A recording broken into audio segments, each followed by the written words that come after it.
Hey guys, this video is going to talk to you about how to write the perfect paragraph. It's also going to make you extremely hungry, so I'm sorry.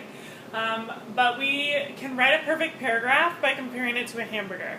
So I'm actually going to show you the hamburger way to write the perfect paragraph. It will make you hungry, but it will also make you a better writer. So this was a picture of a Burger King Whopper, my favorite meal in the whole wide world. So if you ever need to bring me a treat, head to Burger King. What I notice about it is it has everything on there. Okay, my cat's really interested in this hamburger too, so you're going to see here at the bottom of the screen. But I have this huge top bun, and it's holding 3 patties along with some onions. She's very hungry apparently. I see tomatoes, pickles, ketchup, cheese, lettuce, all of this awesome yummy stuff. So we definitely want our writing not to be just like a single patty hamburger with like the flattest bun you can find. We want ours to look this delicious, okay? So to veer off a little bit and not show you such delicious looking food, I'm going to show you kind of how we do a hamburger paragraph. So like we just talked about, we're going to have the top bun and the bottom bun kind of be our beginning and our ending. We're going to have a thing called a topic sentence, and that's going to let our readers know what they're going to be reading about. Now the yummy, awesome, good stuff, we're going to call those supporting sentences. So a perfect paragraph usually has at least 3 supporting sentences. If you have more, that's just extra toppings on your hamburger. So it's never going to hurt to have more. You just don't want to have less, because that means you're going to leave off pickles or mustard or ketchup, and you definitely don't want a hamburger without all of the fixings. Okay? So I'm going to actually show you an example. I actually did the homework that you guys did about writing about when you met a genie and he was going to grant one wish.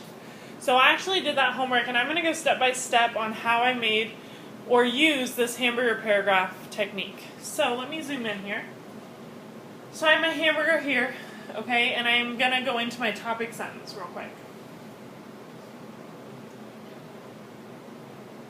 So remember, your topic sentence, you really want to let those readers know what you're going to be talking about. So I started with my topic sentence here, and I said, when I met the genie in the woods that night, my whole life changed. So my readers immediately know I'm going to talk about when I met the genie and how my life changed. I never knew that I would be able to make a wish that would change my life forever. Okay, so I let my readers know what was going on. I gave them some details, and I actually used 2 sentences in my introduction because I felt it was needed. So now let's go to the supporting sentence number 1, which is going to be right here. So I'm going to talk about the wish and how it changed my life forever. So I wished for the genie to give me a lifetime supply of money that would never run out. So the first thing I did was go on a huge shopping spree at Jordan Creek Mall.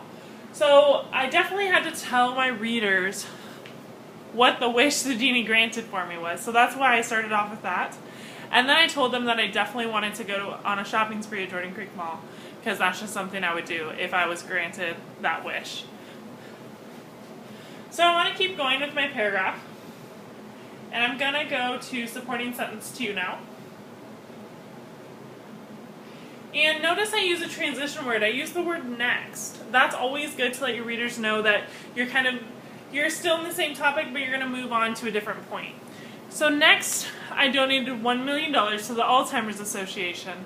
They were able to find a cure for this terrible disease with the extra funding. So I was selfish and spent some money on myself, but then I donated some to the Alzheimer's Association. I also wanted to add in that extra sentence because I wanted my readers to know that they were able to find a cure with the money that I gave. It gives my readers some more insight on what I'm writing about. So sometimes it's helpful, even though our guideline may just be 1 sentence, you definitely want to give them more information than not enough.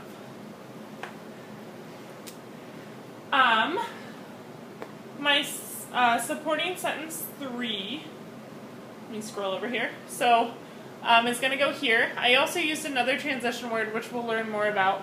I used the word finally, so my readers know I'm going to kind of start wrapping up my paragraph.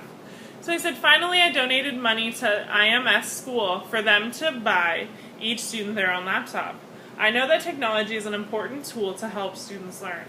So again, I told my readers what I did, and I explained why I did it. Many times in writing you're going to see that it's so important to not only say what you want to say, but explain why.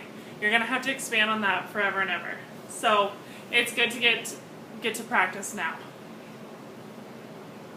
And finally, my conclusion.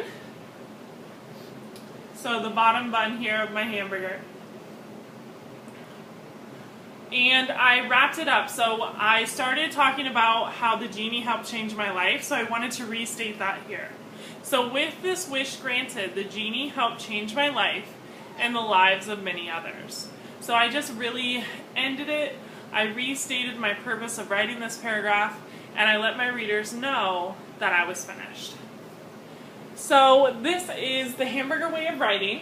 What I want you to do now is to take your, oh, don't get hungry, your paragraph of the week, your rough draft, and I want you to put it into this template to see if you can expand on any of your ideas. Make your hamburger paragraph as juicy and appetizing to your readers as possible. Let me know if you have any questions, and happy writing.